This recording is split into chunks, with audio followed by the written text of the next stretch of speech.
யாக்கோபு புஸ்தகம் 4ஆம் அதிகாரம் 10ஆம் வசனத்தை நாம் படிக்கும்போது, கர்த்தருக்கு முன்பாக தாழ்மைப்படுங்கள், அப்பொழுது அவர் உங்களை உயர்த்துவார். இந்த வசனத்தினுடைய 2வது பகுதியை நான் சொல்ல விரும்புகிறேன். அப்பொழுது அவர் உங்களை உயர்த்துவார். ஸ்தோத்திரம். நம்முடைய தேவன் உயர்த்துகிற தேவனாக இருக்கிறார். ஒரு அல்லேலூயா சொல்லும். அல்லேலூயா. அன்பானவர்களே, நம்முடைய ஆண்டவர் எப்போதும் நம்முடைய பிள்ளைகளை உயர்த்துகிற தேவனாக இருக்கிறார். தேவன் எதற்காக அழைக்கிறாரோ அதை செய்ய விரும்புகிறார். ஒரு நாளும் தேவன் தம்முடைய பிள்ளைகளை குறைவாக வைப்பதற்காக எங்கேயுமே தேவன் யாரையும் அழைக்கவில்லை என்பதை வேதத்தில் வாசிக்கிறோம்.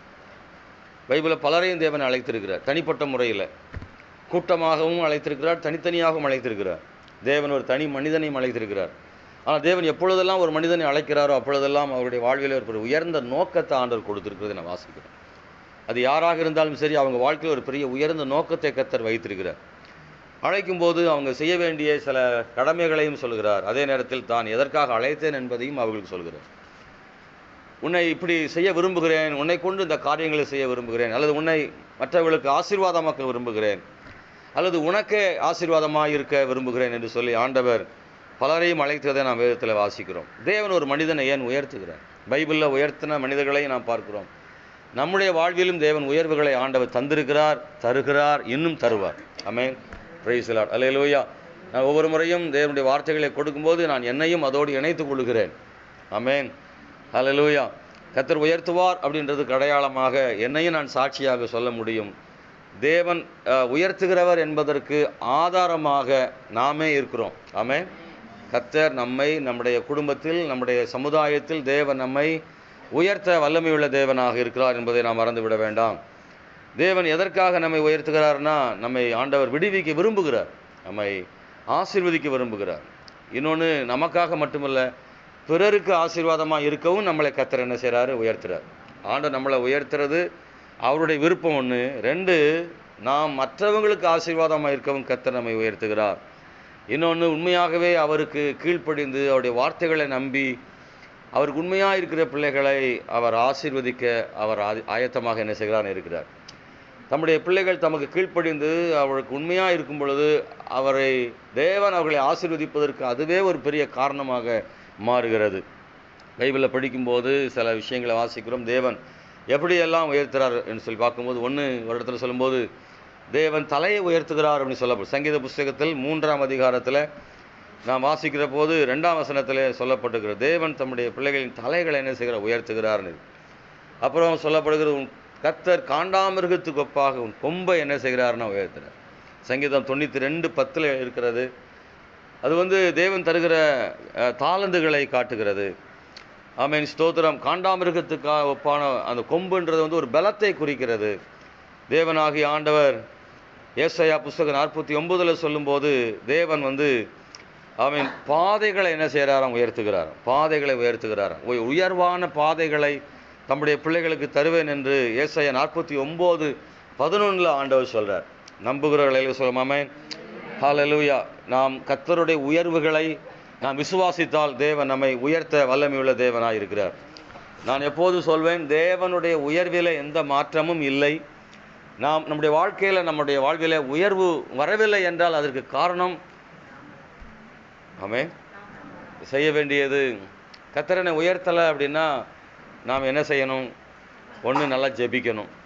2, நம்மளை ஆண்டவர்கிட்ட பரிசோதித்து பார்க்கணும். இதுதான் நாம் செய்ய வேண்டிய வேலை.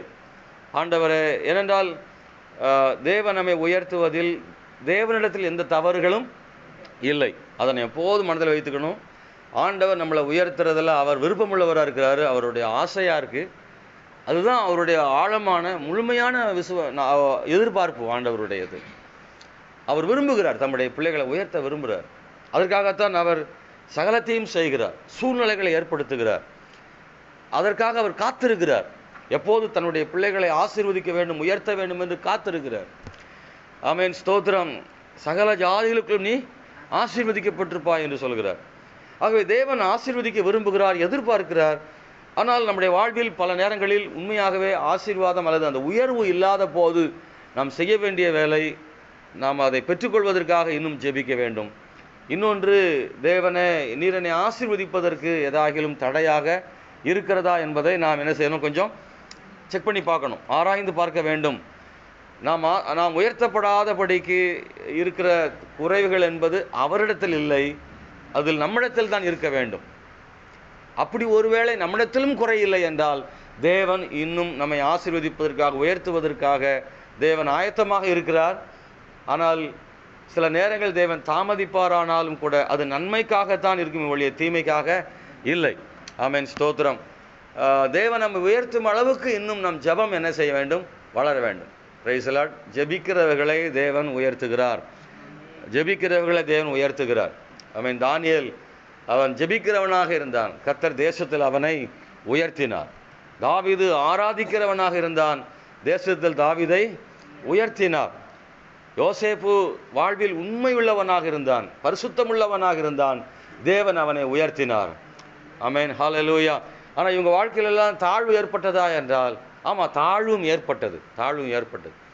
தேவன் உயர்த்துகிற மனிதர்களுடைய வாழ்விலே தாழ்வும் சில நேரங்களில் வருகிறது. அது உயர்வுக்கான முன்னடையாளமாகத்தான் இருக்குமே ஒழிய அது வாழ்க்கையின் தாழ்வே கிடையாது. ஸ்தோத்திரம். உண்மையாய் கர்த்தரை நம்புகிற, விசுவாசிக்கிற, ஜெபிக்கிற, ஆராதிக்கிற, உத்தமமாக இருக்கிற தேவனுடைய பிள்ளைகள் வாழ்விலே தேவன் நிச்சயமாக உயர்வை அவர் தர வல்லமை உள்ள தேவனாக இருக்கிறார். அல்லேலூயா. நம்முடைய வேதத்தில் வாசிக்கிற போது ஆண்டவர் 3 காரியங்களில் பைபிளில் உயர்வுகளை பற்றி சொல்லப்பட்டிருக்கிறது. ஸ்தோத்திரம். ஒவ்வொரு மனுஷனுடைய வாழ்விலும் உயர்வுகள். கர்த்தருடைய பிள்ளைகள் மட்டும்தானா என்றால் உலகத்தில் பலவிதமான உயர்வுகள் என்ன செய்திருக்குது. சில நேரங்களில் கர்த்தருடைய பிள்ளைகளை விட மற்றவங்க ரொம்ப உயர்ந்திருக்கிற மாதிரி நமக்கு தெரியும். நம்ம அதை பார்க்குறோம், நிறைய நேரங்களில் பார்க்குறோம். நீங்கள் கர்த்தரை தேடுறீங்க, நாங்கள் கர்த்தரை தேடலை, நல்லா தானே இருக்கும் அப்படின்னு சொல்லுகிற சில விஷயங்களை பார்க்கிறோம். நம்முடைய வாழ்வில் நமக்கு நிச்சயமாக இருக்க வேண்டிய ஒரு பெரிய நம்பிக்கை என்னவென்றால், உலகம் தருகிற ஒரு பெரிய உயர்வை காட்டிலும் தேவன் தருகிற சிறிய உயர்வே மேலானது. Price the Lord. நீங்கள் ஏதோ மனசில் எப்போதும் ஆழமாக வச்சுக்கணும், நம்முடைய வாழ்வில் உலகம் தருகிற பெரிய உயர்வை காட்டிலும் தேவன் தருகிற சிறிய உயர்வு மேலானது அப்படின்றத நம்முடைய மனதில் எப்போதும் ஆழமாக வச்சுக்கணும். பைபிளில் 3 விதங்களை சொன்ன ஒன்று, தன்னைத்தானே உயர்த்தி கொள்ளுதல்னு பைபிளில் ஒரு வசனத்தை படிக்கிறோம். ஆண்டவர் இயேசு கிறிஸ்து அதை பற்றி சொல்லுகிறார். 23ஆம் அதிகாரம் மத்தேயுல 12வது வசனத்தை நான் படிக்க விரும்புகிறேன். மத்தேயு சுவிசேஷம் 23ஆம் அதிகாரம் 12வது வசனம். இங்கே நான் வாசிக்கிற போது, ஆமென், ஸ்தோத்திரம், மத்தேயு 23:12 படிக்கும்போது, தன்னை உயர்த்துகிறவன் தாழ்த்தப்படுவான், தன்னை தாழ்த்துகிறவன் உயர்த்தப்படுவான். தன்னையே உயர்த்தி கொள்ளுகிற ஒரு உயர்வு என்ன செய்யுதுன்னா இருக்குது. மனிதர்கள் தங்களை தாங்களே உயர்த்தி கொள்ளுதல் அது பெருமையினால் வரக்கூடிய ஒன்றாக காணப்படுகிறது. நான் வேதத்தில் வாசிக்கிறோம், அப்படி தன்னைத்தானே உயர்த்தி கொண்டவர்களை வேதத்தில் நாம் நிறைய பார்க்குறோம். பைபிளில் பார்க்கும்போது அன்பானவர்களை, ஏசாயா புஸ்தகம் 14ஆம் அதிகாரத்தில் 13 15 வரைக்கும் உள்ள வசனங்களை நான் படிக்கும்போது அங்கே ஒரு தன்னைத்தான் உயர்த்தின ஒரு அனுபவத்தை பார்க்குறோம். லூசிஃபரை பற்றி சொல்லப்பட்டிருக்கிறது. தன்னைத்தானே உயர்த்தி கொள்கிற அனுபவம் மிக ஆபத்தானது என்று பைபிளில் படிக்கிறோம். நான் அந்த வசனங்களை வாசிக்கிறேன். அதிகாலையின் மகனாகிய விடிவெள்ளியே, நீ வானத்திலிருந்து விழுந்தாயே, ஜாதிகளை ஈனப்படுத்தினவனை நீ தரையில வீழ வெட்டப்பட்டாயே. நான் வானத்துக்கு ஏறுவேன், தேவனுடைய நட்சத்திரங்களுக்கு மேலாக என் சிங்காசனத்தை உயர்த்துவேன், வடபுறங்களில் உள்ள ஆராதனை கூடத்தின் பர்வதத்தில் வீற்றிருப்பேன் என்றும், 14 நான் மேகங்களுக்கு மேலாக உன்னதங்களில் ஏறுவேன், உன்னதமானவருக்கு ஒப்பாவேன் என்றும் நீ உன் இருதயத்தில் சொன்னாயே. ஆனாலும் நீ அகாதமான பாதாளத்தில் தள்ளுண்டு போனாய், தேவனென்று காண்பிக்கிறவனாயும் இருப்பான் சொல்லப்பட்டது. இந்த வசனங்களை வாசிக்கிற போது அன்பானவர்களே, ஸ்தோத்திரம், அங்கே நான் வாசிக்கிறோம், இந்த லூசிஃபர் அது சம்பவம் உங்களுக்கு தெரியும். அவன் தேவனுக்கு விரோதமாக தன்னை என்ன செய்தான்னா உயர்த்தினான். அவன் தன்னைத்தானே உயர்த்த வேண்டுமா என்றால் இல்லை. ஏன்னா அவன் ஏற்கனவே எப்படி தான் இருக்கிறான். தேவன் அவனை உயர்த்தி வச்சிருக்கிறார். லூசிஃபரை ஆண்டவர் உயர்த்தி வச்சிருக்கிறார். நாம் பைபிளில் படிக்கும்போது ஆண்டவரை அவனை மிகவும் உயரத்தில் வைத்திருக்கிறார். அவனை சொல்லும் பொழுது அதிகாலையின் மகனாகிய விடிவெள்ளிய என்று சொல்லப்பட்டிருக்கிறது. வானத்திலிருந்து விழுந்தாய் என்று சொல்லப்படும். அவன் இருந்த இடமே வானத்தில் தான். அப்புறம் அவன் ஸ்தோத்திரம் உயர்ந்த இடத்துல இருக்கிறான். பைபிளில் சொல்லும்போது அவன் மிகவும் அழகானவனாகவும் வல்லமை நிறைந்தவனாகவும் மகிமை உள்ளவனாகவும் ரொம்ப உயர்ந்த ஸ்தானத்தில் கர்த்தர் அவனை வச்சிருந்தார். அவனுக்கு தேவன் அழகை கொடுத்திருந்தார். அவனுக்கு வல்லமையும் கிருபைகளையும் கொடுத்திருந்தார். நல்ல ஆண்டவரை துதிப்பதற்கான இசை ஞானங்களையும் கொடுத்திருந்தார். தேவன் சகலத்தையும் அவனை ஆசீர்வதித்து உயர்வாக தான் வச்சிருந்தார். ஆனால் எப்போதும் சிலருக்கு இருக்கும் உயர்வுகளை காட்டிலும் இன்னும் என்ன செய்ய வேண்டும், உயர வேண்டும் என்கிற அந்த ஆசை, அதுவும் இவனுக்கு வந்த ஆசை, அது நாம் உயர வேண்டும் என்கிற ஆசை தவறல்ல. ஆனால் இவனுக்கு வந்தது என்ன, தேவனை விட என்ன செய்யணும், உயரமாக போகணும்னு சொல்லி அவன் ஆசைப்பட்டான் என்பதை பார்க்கிறோம். ஆகவே அவன் கீழே தள்ளுண்டு போனான் என்பதையும் நாம் வாசிக்கிறோம். அன்பானவர்களே, கடைசி காலத்தில் அந்தி கிறிஸ்துவும் கூட தன்னைத்தான் என்ன செய்கிறான், உயர்த்துகிறவனாக இருப்பான்னு நாம் வேதத்தில் காண முடிகிறது. அன்பானவர்களே, இன்னொரு மனிதனை பைபிளில் படிக்கிறோம். அப்சலோம் என்கிற ஒரு மனிதன் தன்னைத்தான் என்ன செய்தானா, உயர்த்தி கொண்டான். அப்சலோம் பற்றி நமக்கு தெரியும். அவன் தாவீது இருக்கும்போதே அவன் தன் தகப்பனுக்கு விரோதமாக தன்னை என்ன செய்கிறான்னா, உயர்த்துகிறான்.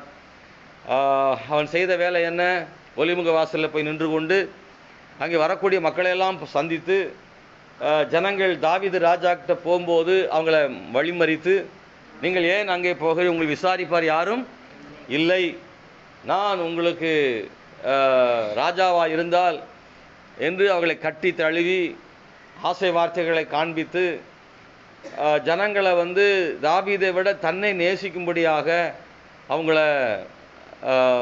தன் பக்கமாக என்ன செய்தான், திருப்பி கொண்டிருந்தான். அதற்கு பிறகு ஒரு நாளிலே தான் ராஜாவாக இருக்கும்படி தன்னை பிரகடனப்படுத்தி கொண்டு தனக்காக ஒரு பெரும் கூட்டத்தை சேகரித்தான், ஆட்களை சம்பாதித்தான், குதிரைகளையும் ரதங்களையும் ஏற்கனவே சம்பாதித்து வைத்திருந்தான். சூழ்ச்சியினாலே குறுக்கு வழியிலே தன்னைத்தானே உயர்த்த நினைத்தான். ஸ்தோத்திரம். அன்பானவர்களே, அவனுடைய வாழ்வின் முடிவை நாம் வேதத்தில் பார்க்கிறோம். தன்னைத்தானே உயர்த்துகிறவன் தாழ்த்தப்படுவான்னு பைபிளை நாம் வாசிக்கிறோம். அன்பானவர்களே, ஸ்தோத்திரம்.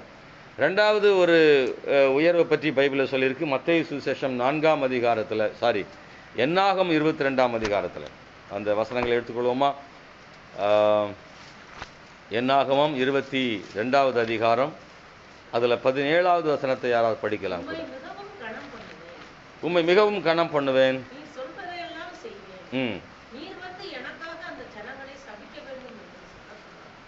இங்கே சம்பவம் உங்களுக்கு தெரியும். பிழையாம் பற்றி எழுதப்பட்டிருக்கிறது. 24:11 படித்தால், ஆகையால் உன் இஷ்டத்துக்கு ஓடிப்போ, உன்னை மிகவும் கனம் பண்ணுவேன் என்றேன், நீ கனமடையாதபடிக்கு கத்தர் தடுத்தார். ஸ்தோத்திரம். செய்கிறதெல்லாம் அநியாயம், ஆனால் கடைசியில் என்ன சொல்கிறது, கத்தர்னு அவனும் சொல்கிறான். பாலாக் ராஜா கத்தருக்கு அவனுக்கு சம்பந்தமே இல்லை, ஆனால் அவனும் கத்தர் தடுத்தார்னு ஒரு வார்த்தையை சொல்லிக்கிறான். ஸ்தோத்திரம். பிழையாமும் கத்தருக்கு விரோதமாக செயல்பட்டான், ஆனாலும் கத்தர் அப்படின்ற வார்த்தையை பயன்படுத்துகிறான். எனக்கு சொல்ல விரும்புவது, மனுஷரால் வரும் உயர்வு, சில நேரங்களில் மனுஷர்களால் வருகிற உயர்வு கூட நம்முடைய வாழ்விலே ஆசீர்வாதமானதாக இருக்க முடியாது. தேவன் மனுஷன் மூலமாக கொடுக்குற உயர்வு வேறு, மனுஷரிடத்தில் குறுக்கு வழியில் பெறுகிற உயர்வுகள் வேறு. ஸ்தோத்திரம். தவறான வழியில், இப்போ இந்த இடத்துல தேவனுக்கு சித்தத்துக்கு மாறாக பிழையாமை பாலாக் ராஜா ஆசீர்வதிக்க விரும்புகிறான். இல்லை, தேவன் மனுஷர் மூலமாக நம்மளை ஆசீர்வதிப்பாரான்னா? ஆமாம், இல்லை, அப்படிதானா? யோசேப்பு ஆசீர்வதிக்கப்பட்டதே பார்வோன் மூலமாக தான் ஆசீர்வதிக்கப்பட்டார், பார்வோன் மூலம் உயர்த்தப்பட்டார். அப்போ தேவன் ஒரு மனிதர்கள் மூலமாக ஆசீர்வதிப்பது சரியான வழியில், நேர்மையான வழியில் வருகிற அந்த ஆசீர்வாதம் வேறு. ஆனால் தவறான வழியில் மனிதர்கள் மூலமாக வருகிற ஆசீர்வாதங்கள், அது சொல்லுவாங்க காக்கா பிடிச்சி முன்னேறதுன்னு சொல்லுவாங்கள்ல, காக்கா பிடிச்சி முன்னேறது, காலில் விழுந்து முன்னேறது, அல்லது ஏதாவது கொடுத்து நைஸ் பண்ணி அவங்கள ஐஸ் வச்சு, அல்லது ஏதாவது முறைகேடானகளை செய்து அவங்களுக்கு விருப்பமான ஏதாவது ஒன்றை பண்ணி, அந்த மாதிரி அவங்கள தந்திரமாக இல்லை ஒருத்தரை வசீகரம் பண்ணி அப்படி முன்னேறதெல்லாம் என்ன செய்யுது, போட்டு கொடுத்து, இப்படி நிறைய விஷயங்களில், அதாவது மனுஷர் மூலமாக பெறக்கூடிய உயர்வுகளுக்கு காரணம் பின்னணியத்தில் நிறைய தவறான வழிகள் நிறையா இருக்குல்ல. அதைத்தான் வேதம் சொல்லுது. தவறான வழிகளில் ஒரு மனுஷர் மூலமாக வருகிற உயர்வு நம்முடைய வாழ்வில் ஆபத்தானதாக இருக்கும். உயர்வை இல்லாட்டாலும் பரவாயில்ல, தேவனை நீர் உயர்த்துகிற வரைக்கும் நான் என்ன செய்கிறேன், காத்திருக்கிறேன். அதுதான் நம்முடைய வாழ்வின் முக்கியமான காரியமாக இருக்குது. இதை படிக்கும்போது என்னென்னா, இஸ்ரவேல் ஜனங்களை சபிக்கணும்னு பாலாக் ராஜா விரும்புகிறான். காரணம், நேரடியாக இந்த மோவாபின் ராஜா பாலாக் ராஜா இஸ்ரவேலோடு யுத்தம் பண்ண முடியல. இஸ்ரவேல் ஜனத்தை பார்த்து பயப்படுகிறான். ஏனென்றால் ஏற்கனவே சில செய்திகள் அவனுக்கு வந்திருக்கிறது.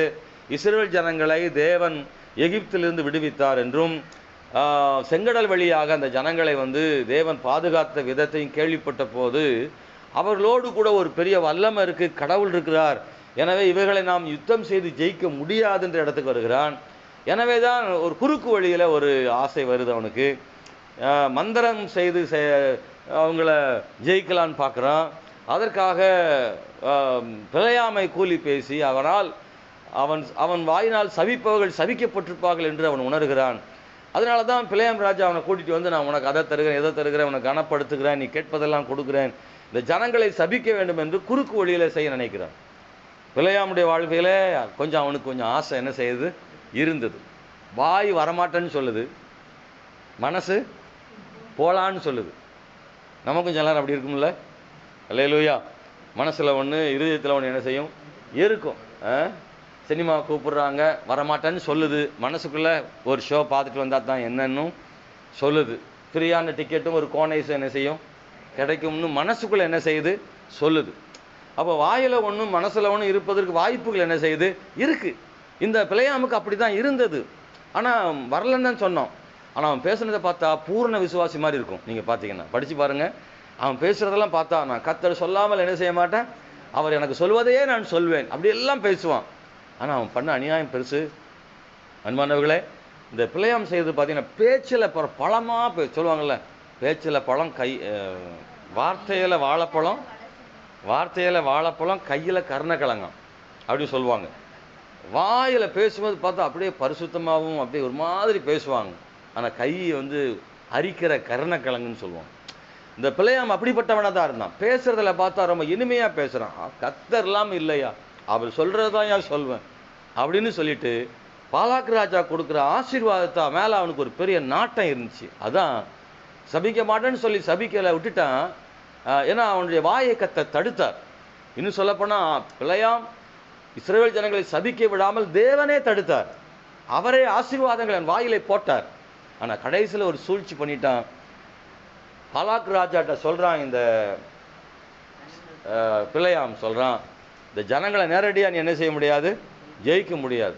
இந்த ஜனங்கள் எப்பெல்லாம் ஆண்டவர் நம்பியிருக்கிறாங்களோ அது வரைக்கும் அவர் இவங்களை விட மாட்டார், கர்த்தர் இவங்களை கைவிட மாட்டார். இவங்க ஆண்டவருக்கு பிரியமாக இருக்கிற வரைக்கும் தேவன் இவங்களை கைவிட மாட்டார். எப்போ இந்த ஜனங்கள் பாவம் செய்கிறாங்களோ அப்போ தான் இவர் கைவிடுவார். அதனால் அந்த ஜனங்களை என்ன செய்ய, பாவம் செய்ய வையின்னு சூழ்ச்சியை சொல்லி கொடுத்துட்டு போயிட்டான். அன்பானவர்களே, அதான் பிழையாமின் போதனைன்னு வெளிப்படுத்தின விசேஷத்தில் வாசிக்கிறோம். இந்த மாதிரியான விபச்சாரம் செய்ய வைப்பதற்கு பாலாக் ராஜா கிட்ட பிழையாம் வந்து ஒரு சூழ்ச்சியான ஒரு ஆலோசனையை சொல்லி கொடுத்து விட்டு போட்டான். இஸ்ரவேல் ஜனங்களுக்கு தேவன் தருகிற ஆசீர்வாதங்களை வந்து சொல்கிற மாதிரி சொல்லிட்டு அந்த ஜனங்களுக்கு அழிவான ஒரு காரியத்தை இவன் சொல்லிவிட்டு போய்விட்டான். இது மனுஷரால் வருகிற ஆசீர்வாதத்தை பெறுவதற்காக எந்த தவறான பாதையிலும் போவதற்கு பிழையாம் ஆயத்தமாக இருந்தான். ஆனால் கடைசியில் அவனுடைய முடிவு வந்து மோசமான முடிவாக இருந்ததாக பைபிளில் படிக்கிறோம். பிழையாமனுடைய முடிவு மோசமான முடிவு. அன்பான தேவனுடைய பிள்ளைகளை, இந்த நாளில் நம்முடைய வாழ்வில் தேவன் தருகிற ஆசீர்வாதங்களைத்தான் நாம் தேட வேண்டும் என்பதை நாம் விசுவாசிக்கிறோம். அநேக நேரங்களில் கொஞ்சம் நம்ம தடுமாற்றிடக்கூடாது மனுஷர்களால் வருகிற ஆசீர்வாதங்களை. சில மனிதர்கள் சொல்லுவாங்க, நான் உன்னை இப்படி வைக்கிறேன், உனக்கு அதை செய்கிறேன், இதை செய்கிறேன்னு நம்முடைய உறவுகளோ நம்முடைய நண்பர்களோ யாராயிலும் நமக்கு சொல்லும்போது அதற்காக ஒன்றை அவர்கள் என்ன செய்கிறாங்க, எதிர்பார்க்குறாங்க. இந்த உலகம் எதிர்பார்க்கும். இந்த உலகம் வந்து நம்முடைய வாழ்விலே ஒரு ஆசீர்வாதத்தை கொடுப்பதற்கு விரும்பும் பொழுது சும்மாலாம் யாரும் அப்படி செய்கிறதில்ல. அதுக்கு பதிலாக நம்மிடத்தில் அவர்கள் ஏதோ ஒன்றை என்ன செய்வாங்க, எதிர்பார்ப்பாங்க. அன்பானவர்களே, அது தேவனுக்கு பிரியமில்லாமல் இருந்தால் நாம் அதில் தலையிடக்கூடாது அப்படின்றத நாம் காண்கிறோம். மூணாவது ஒன்று நான் வாசிக்க விரும்புகிறேன். மத்தேயு சுவிசேஷத்தில் 4ஆம் அதிகாரத்தில் 8-9 வசனங்களை படிப்போமாக.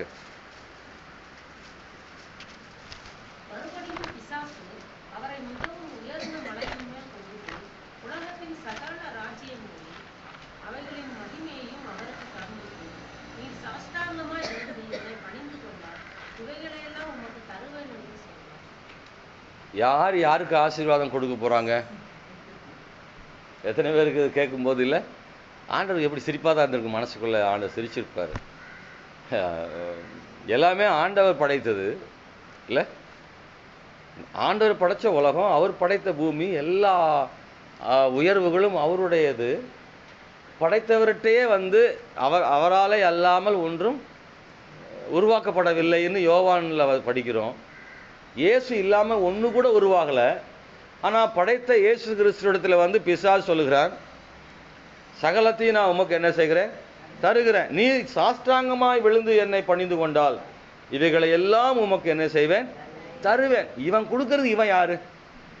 ஆனால் அதான் ஆண்டவர்கிட்ட சொல்கிறான். நான் அதை பற்றி உங்களுக்கு ஏற்கனவே சொல்லியிருக்கிறேன். ஏன்னா அன்னைக்கு இயேசு கிறிஸ்து ஒன்றுமே என்ன செய்யலை, சொல்லலை. ஏன் அப்படின்னா அன்னைக்கு அவன் கையில் தான் என்ன செய்யுது இருந்தது. ஏன்னா தேவன் மனிதனை படைத்து எல்லா ஆசீர்வாதத்தையும் அவன் கையில் கொடுத்தார். அவனோ மனிதனோ தேவனிடத்திலிருந்து பெற்றுக்கொண்ட ஆசீர்வாதத்தை அவன் என்ன செய்தான், சாத்தான் இடத்துல இழந்து விட்டான். இப்பொழுது தேவன் கொடுத்த ஆசீர்வாதம் மனிதன் இழந்ததால் அந்த ஆசீர்வாதம் எங்கே போயிடுச்சுப்போம், பழத்தை கொடுத்து அதை வாங்கிட்டான். இப்போ சாத்தான் கையில் இருக்கிறது. ஆண்டவர் வந்து ஒன்றுமே சொல்லலை. ஆனால் இயேசு கிறிஸ்து சிலுவையில் மரித்த போது சகல அதிகாரமும் எனக்கு கொடுக்கப்பட்டிருக்கிறதுன்னு அப்போ என்ன செய்கிறாரு, அவர் சொல்கிறார். சாத்தானின் தலையை நசுக்கி சிலுவையில் அவனை ஜெயித்து அவனிடத்தில் போன அந்த ஆசீர்வாதத்தை ஆண்டவர் மீட்டெடுத்தார்ன்றதை பைபிளில் படிக்கிறோம். ஆனால் இந்த இடத்துல பிசாசு சொல்கிறான், நான் உமக்கு தருவேன், எல்லாவற்றையும் தருவேன்.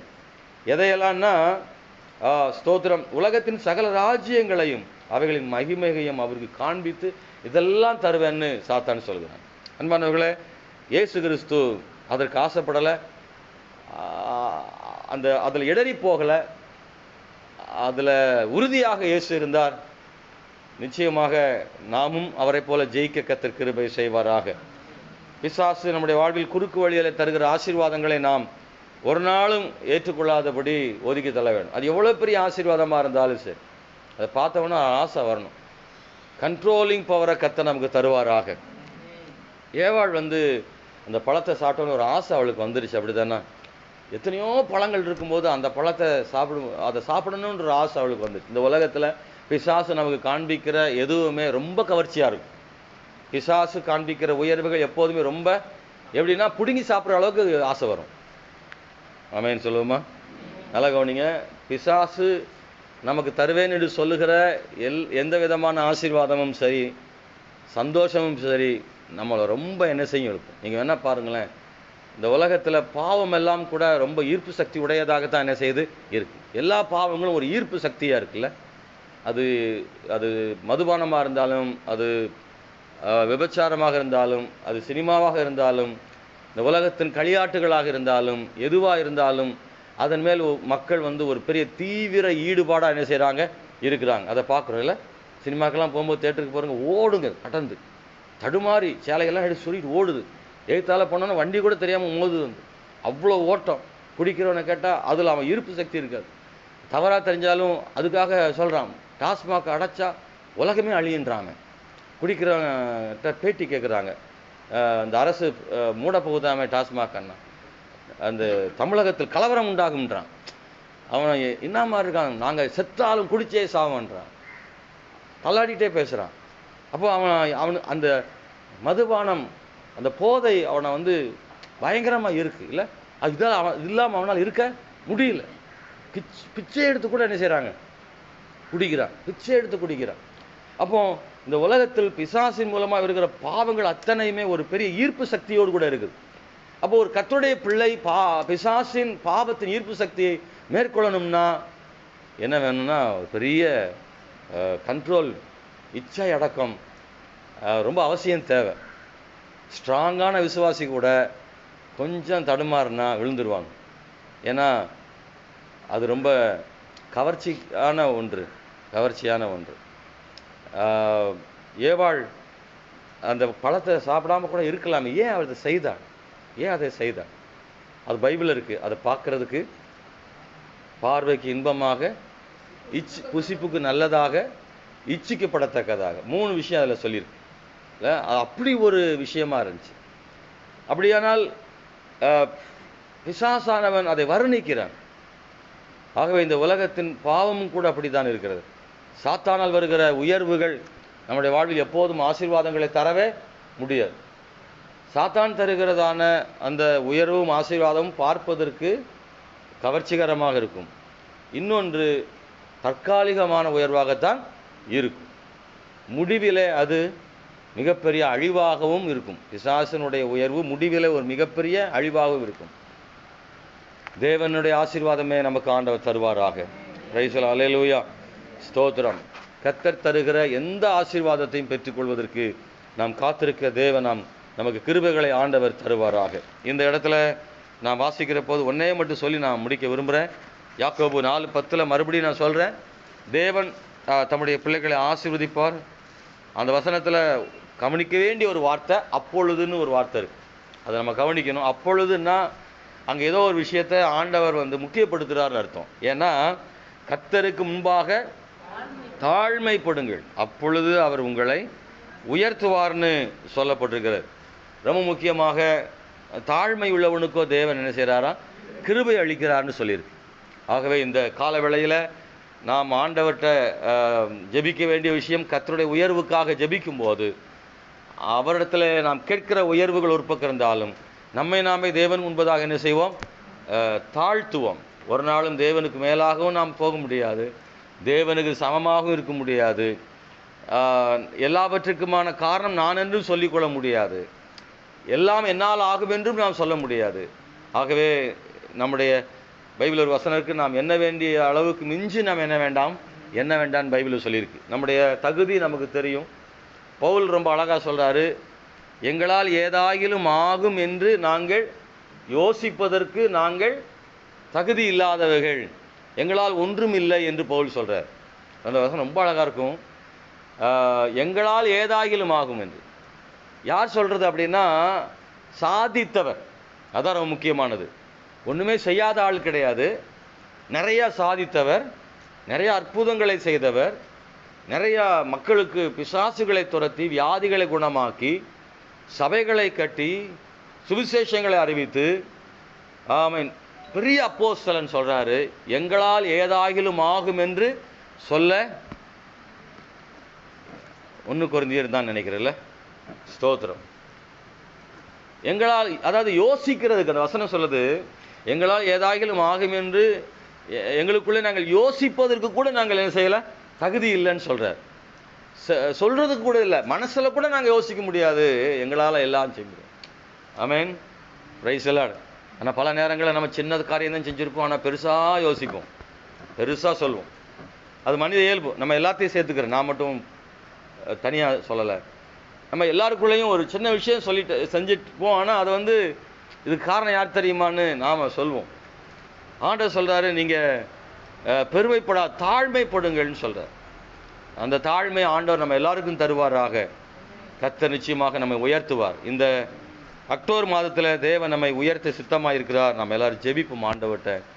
ஒன்று, ஆண்டவரே எங்களுக்கு தாழ்மையை தாரும். இன்னொன்று, நீர் தருகிற உயர்வை தாரும். அவர் உங்களை உயர்த்துவார். அதான் அந்த அவர்ன்றது ரொம்ப முக்கியமானது.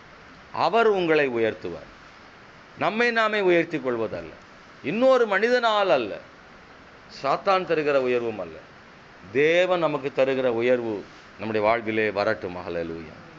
Price the Lord. ஸ்தோத்திரம். ஜெபம் பண்ணுவோம். ஆண்டவரே, ஒருவேளை இதுவரை நீங்கள் எதிர்பார்த்த உயர்வு நீங்கள் பெற்றுக்கொள்ளாமல் இருக்கலாம், நீங்கள் எதிர்பார்த்த இந்த உயர்வு இன்னும் கிடைக்காமல் இருக்கலாம். ஆண்டவரே, நான் விரும்புகிற அந்த உயர்வை எனக்கு தாரும் என்று ஆண்டவரிடத்தில் நாம் கேட்போமாக. ஸ்தோத்திரம் ஆண்டவரே. Price the Lord. நான் உம்முடைய வசனத்தை விசுவாசிக்கிறேன் ஆண்டவரே, உம்முடைய வசனத்தை விசுவாசிக்கிறேன். நம்ம எல்லாரும் ஜெபம் பண்ணுமா? ஹல்லேலூயா. ஸ்தோத்திரம் ஆண்டவரே. தேவ சமூகத்தில் கர்த்தரிட சொல்லுங்க, ஆண்டவரே, தேவனுடைய வார்த்தைக்கு என்னை கீழ்ப்படுத்துகிறேன் ஆண்டவரே. ஆண்டவரே, உயர்வுகள் உம்மிடத்திலிருந்து வருவதாக, தேவ கரத்திலிருந்து உயர்வு கிடைக்கட்டும் இயேசுவின் நாமத்தில். ஆண்டவரே, நீர் பெரியவர் அப்பா, நீர் பெரியவர் ஆண்டவரே. இயேசுவே, நாங்கள் எல்லாரும் ஜெபிக்கிறோம் இந்த கால வேளையில், இந்த அக்டோபர் மாதம் புதிய மாதத்தில் ஆண்டவரே நாங்கள் நம்புகிறோம் ஆண்டவரே. ஹல்லேலூயா, ஹல்லேலூயா, ஹல்லேலூயா.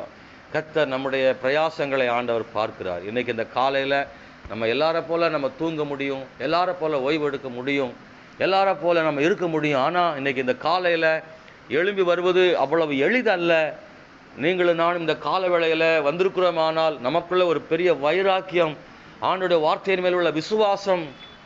ஆமென். Praise the Lord. தேவன் தருகிற உயர்வின் மேல் நம்பிக்கை, ஆண்டவர் ஆசீர்வதிப்பார் என்ற விசுவாசம் இருப்பதனால்தான் இன்னைக்கு நம்ம எல்லாரும் ஒரு பெரிய வைராக்கியத்தோடு இங்கே வந்திருக்கிறோம். ஹல்லேலூயா. நம்முடைய பிரயாசங்களை, வைராக்கியத்தை கர்த்தர் பார்க்கிறார். தேவன் நிச்சயமாக நமக்கு உயர்வை ஆண்டவர் தர முடியும். ஹல்லேலூயா. ஸ்தோத்திரம்.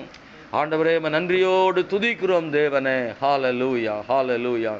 இன்னைக்கு நீங்கள் ஆண்டவர்கிட்ட எதிர்பார்க்கிறவைகளை தேவ சமூகத்தில் வைங்க. அன்னாளை போல உங்கள் மனசில் இருக்கிறதான அந்த எதிர்பார்ப்புகளை தேவ சமூகத்தில் வைங்க. ஆண்டவரே, உம்மிடத்தில் நான் இதை எதிர்பார்க்கிறப்பா. ஆண்டவரே, நீர் தருகிற உயர்வுக்காய் காத்திருக்கிற ஆண்டவரே. எத்தனையோ வாய்ப்புகள் கிடைத்தது மனுஷர் மூலமாக. நானே என்னை உயர்த்துவதற்கான வாய்ப்புகள் வந்தது, அதையெல்லாம் நான் செய்யவில்லை. ஆண்டவரே, சாத்தான் தருகிற குறுக்கு வழியின் உயர்வுகள் எல்லாம் வந்தது, வாய்ப்புகள் கிடைத்தது. ஆனால் அவைகளை நான் உதறி தள்ளிவிட்டேன். தேவனே, நீர் எனக்கு உம்முடைய உயர்வை ஆண்டவர் தாரும் ஆண்டவரே. ஹல்லேலூயா. நீர் உயர்த்துகிற தேவன் ஆண்டவரே. கைகளை உயர்த்தி கூட ஆண்டவரோட ஜெபம் பண்ணும். ஆண்டவர், இந்த கால வேளையில், இந்த முதல் நாளில் ஜெபத்தோடு இந்த மாதத்தை ஆரம்பிக்கிறோம். சொல்லுங்க வாய் திறந்து, கர்த்தாவே, உம்முடைய உயர்வுக்காய் காத்திருக்கிறேன் ஆண்டவரே. இயேசுவின் நாமத்தில் உம்முடைய உயர்வுக்காய் காத்திருக்கிற இந்த கால வேளையில் கர்த்தர் பரத்திலிருந்து தேவன் உயர்த்துவீராக. உம்முடைய கரம் ஆண்டவரை உயர்த்தும் ஆண்டவரே. ஆண்டவர், எளியவனை புழுதிருந்தும் சிறியவனை குப்பையிலிருந்தும் உயர்த்தி அவனை பிரபுக்களோடு உட்கார பண்ணுகிறவர்னு சொல்லப்பட்டிருக்கிறது. ஆள்களின் பின்னே போன உன்னை ஜானங்களுக்கு அதிபதியாய் வைத்தேன் என்று தாவீதுக்கு கர்த்தர் சொன்னபடினால் ஸ்தோத்திரம். ஆண்டவரே, இந்த கால வேளையில ஜெபம் பண்ணுகிறோம் ஆண்டவரே. இயேசுவின் நாமத்தினாலே ஆண்டவரே, தேவனுடைய உயர்வுகளை ஒருபோதும் சத்துரு தடுக்க முடியாது. கர்த்தர் ஒரு மனுஷனை உயர்த்த நினைக்கும் போது எந்த மனிதனும் தடுக்க முடியாது, சாத்தான் தடுக்க முடியாது என்பதை விசுவாசிக்கிறோம் ஆண்டவரே. எனக்கு இந்த கால வேளையிலே நம்முடைய பிள்ளைகள் யாவரையும் உயர்த்துவீராக. கர்த்தாவே, உம்மை துதிக்கிறேன் ஐயா. அநேக நாட்களிலே, நேரங்களிலே ஆண்டவர் நம்முடைய உயர்வுகளை எதிர்பார்த்து காத்திருக்கிறவர்களுக்கு தேவன் அற்புதம் செய்வீராக என்று ஜெபிக்கிறேன். தடைகளை ஆண்டவர் உடைப்பீராக என்று ஜெபிக்கிறேன். உங்கள் நாமத்தை மாத்திரம் மகிமைப்படுத்துங்க ஆண்டவரே. நீர் தம்முடைய பிள்ளைகளை ஆசீர்வதிப்பீராக என்று ஜெபிக்கிறேன். கர்த்தாவே, நீர் நல்லவர் ஆண்டவரே. அப்போ அவங்க சமூகத்தில் நாங்கள் வருகிறோம் ஐயா. உம்முடைய முகத்தை நாங்கள் நோக்கி பார்க்கிறோம் ஆண்டவரே. நம்பிக்கையோடு உம்முடைய சமூகத்தில் காத்திருக்கிறோம் ஆண்டவரே. இயேசுவே, உங்க கிருபை ஆண்டவரே. நீரே நடத்துவீராக ஆண்டவரே. அப்பா, உம்முடைய சமூகத்தில் ஆண்டவரே காத்திருக்கிறோம் ஆண்டவரே. அப்பா, அவங்க நாம மகிமைப்படும்படியா இப்படி சமூகத்தில் நாங்கள் ஜெபிக்கிறோம் ஆண்டவரே. கிருபை பாராட்டுங்க. நீர் கொடுத்த இந்த வாக்குத்தத்தத்தை பற்றி கொண்டு நாங்கள் ஜெபிக்கிறோம். ஒவ்வொருவரையும் தேவன் ஆசீர்வதிப்பீராக. பிதா, குமாரன், பரிசுத்தாவிய நாமத்தினால நம்முடைய ஆசீர்வாதங்கள் தங்கி இருக்கட்டும். அவருடைய வேலைகளிலேயும் அவருடைய வருமானங்களிலேயும் தேவ கிருபை இருக்கட்டும் ஆண்டவரே. குடும்பத்தின் ஆரோக்கியத்துக்காக ஜெபம் பண்றோம் ஆண்டவரே. ஸ்தோத்திரம். நீர் ஆரோக்கியம் தருகிறவர். இயேசுவே, ஸ்தோத்திரம். பொருளாதார நெருக்கடிகள் மாறட்டும் ஆண்டவரே. கர்த்தர் கிருபை தாரும். இயேசுவின் நாமத்தில் ஜெபிக்கிறோம் நல்ல பிதாவே. ஆமென்.